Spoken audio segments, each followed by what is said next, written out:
시청자 여러분 안녕하십니까? 뉴스9 윤정호입니다. 그동안 정부 여당이 야당과 통일교를 상대로 퍼부은 공격의 화살이 부메랑이 돼 민주당을 향하고 있습니다. 정교 유착 의혹의 핵심 인물이죠. 통일교 전 고위 간부가 재판에서 사실은 민주당과 더 가까웠고 현 정부 고위 인사들을 지원했다는 증언을 한 후 상황이 묘하게 돌아가는 건데요. 수사 과정에서 이런 진술을 확보하고도 뭉개왔던 김건희 특검은 민주당 관련 사안은 특검법상 수사 대상이 아니라고 못을 박았습니다.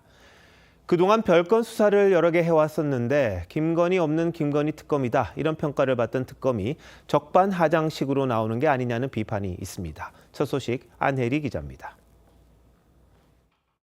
윤영호 전 통일교 세계본부장은 지난 5일 재판에서 특검 수사 과정에서 민주당 국회의원 리스트와 지원에 대한 부분도 충분히 말했다고 진술했습니다. 하지만 김건희 특검은 국민의힘만 수사했고 편파 수사 논란이 커졌습니다. 오늘 브리핑에서 특검팀 관계자는 지난 8월 민주당 자금 지원 진술을 확보한 것은 맞다면서도 특검법상 수사 범위에 해당하지 않는다고 했습니다. 그러면서 다른 수사기관에 사건을 넘길 예정이라고 밝혔습니다. 특검법은 법에 명시된 사건 수사 과정에서 인지한 관련 범죄를 수사하도록 돼 있습니다. 하지만 특검은 집사 게이트와 삼부토건 주가 조작 사건 관련자들을 기소하면서 김건희 여사를 공범으로 언급하지 않아 별건 수사라는 비판을 받았습니다. 그러면 그 권성동을 구속한 거는 김건희와 관련이 있어서 구속했나? 제가 이미 편파적으로 수사를 하고 있는 거예요. 특정 정치 집단만 지금 공격을 가하고 있는 거지. 편파 수사 지적을 의식한 듯 특검 관계자는 막연한 추측으로 논란을 제기하는 건 김건희 여사 수사라는 특검의 본질을 흐리는 것이라고 항변했습니다. TV조선 안혜리입니다. 오늘 열렸던 한학자 총재 재판에서도 통일교와 민주당 간 유착 의혹을 보여주는 증언이 나왔습니다. 지난 대선과 지방선거 때 통일교 신도들이 민주당에 가입한 현황을 보고받았다는 통일교 간부의 증언이 나온 건데 통일교도의 정당 집단 가입 의혹으로 특검이 국민의힘 중앙당사를 압수수색했던 걸 감안하면 똑같은 잣대로 수사가 이루어져야 하는 게 아니냐는 지적이 나옵니다. 이어서 송무빈 기자입니다. 통일교 한학자 총재는 윤석열 전 대통령과 국민의힘, 통일교 간 정교 유착 의혹의 정점으로 지목돼 재판을 받고 있습니다. 5가지 혐의 내용에 대해서 다 인정하셨나요? 오늘 한 총재의 재판에서 특검은 통일교 관계자 등 10명을 증인으로 불렀습니다. 그런데 특검팀이 교인들에게 민주당원으로 가입할 사람은 가입하라고 독려했냐고 묻자 통일교 간부 유모 씨는 주간조회 때 그런 얘기가 있었다고 증언했습니다. 이에 재판장이 교단 차원에서 민주당 가입 현황을 보고받았는지 다시 확인하자 나중에 추가 조사를 하면서 그런 보고를 받은 사실을 알게 됐다고 했습니다.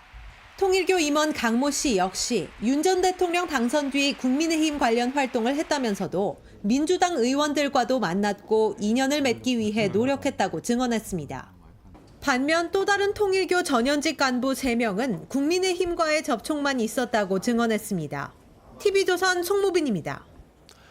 통일교 유착 의혹으로 중진 의원이 구속되는 상황을 지켜봤던 국민의힘은 특검이 선택적 수사를 했다며 격앙된 반응을 보이면서 민중기 특검에 대한 법적 대응에 나설 태세입니다.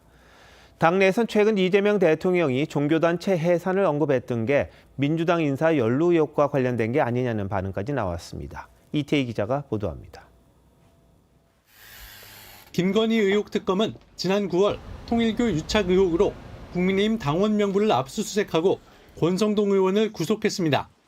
그런데 통일교 측이 민주당 인사들도 지원했다는 진술을 확보하고도 수사하지 않은 정황이 드러나자 국민의힘은 노골적인 선택적 수사라며 전면 재수사를 요구했습니다. 전면 재수사를 강력히 촉구합니다. 그렇지 않으면 훗날 민중이 특검을 수사 대상으로 하는 특검이 도입될 수밖에 없다는 것을 주진우 의원은 민주당은 성역이라 불법 자금을 받아도 문제가 없는 것이냐며 민중기 특검을 직무유기 혐의로 형사고발할 계획이라고 밝혔습니다. 이재명 대통령이 지난 2일 사실상 통일교를 지목해 해산 검토를 지시한 것도 다시 주목받고 있습니다. 이걸 방치하면 헌정 질서가 파괴될 뿐만 아니라 이게 종교 전쟁 비슷하게 될 수도 있어요. 일본에서는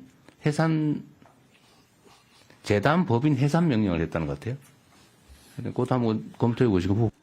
장동혁 대표는 민주당 연루 사실을 모르고 말했다면 특검이 대통령을 속인 것이고 알고도 말했다면 대통령이 국민을 속인 것이라고 비판했습니다. 한동훈 전 대표도 누가 얼마나 받았기에 대통령이 나서서 통일교 입틀막까지 해야 하는 것이냐고 지적했습니다.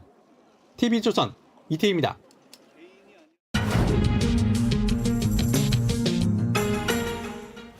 통일교가 2022년 대선 당시 민주당 인사들과 접촉했다는 진술이 속속 나오면서 파장이 커지고 있습니다. 뉴스더에서 사회부 법조팀 이광희 기자와 얘기 더 나눠보도록 하겠습니다. 자, 이 기자, 통일교에서는 당시 왜 민주당을 접촉한 겁니까? 네, 2022년 대선을 한두 달 앞둔 시점에 당시 윤영호 통일교 세계본부장과 또 다른 통일교 고위 인사 간 통화 녹취록을 저희가 입수했습니다. 여기에 보면 2월에 열리는 통일교 행사를 앞두고 윤석열 전 대통령과 이재명 대통령 두 유력 대선 후보의 초청을 논의한 정황이 담겨 있습니다. 통일교가 당시 훈센 캄보디아 총리, 마이크 펜스 전 미 부통령 등 저명 인사를 초청해 2월 11일부터 4일간 진행한 한반도 평화 서밋입니다. 대선을 목적에 둔 시점이라 정치권 인사들이 먼저 통일교 측에 접촉을 해왔다는 내용의 대화도 담겨 있습니다. 윤영호 전 본부장은 최근 재판에서 2022년 한반도 평화 서밋 행사 전 현 정부 장관급 인사 4명과 접촉했고 이 중 2명은 한학자 총재와 만났었다고 증언했습니다.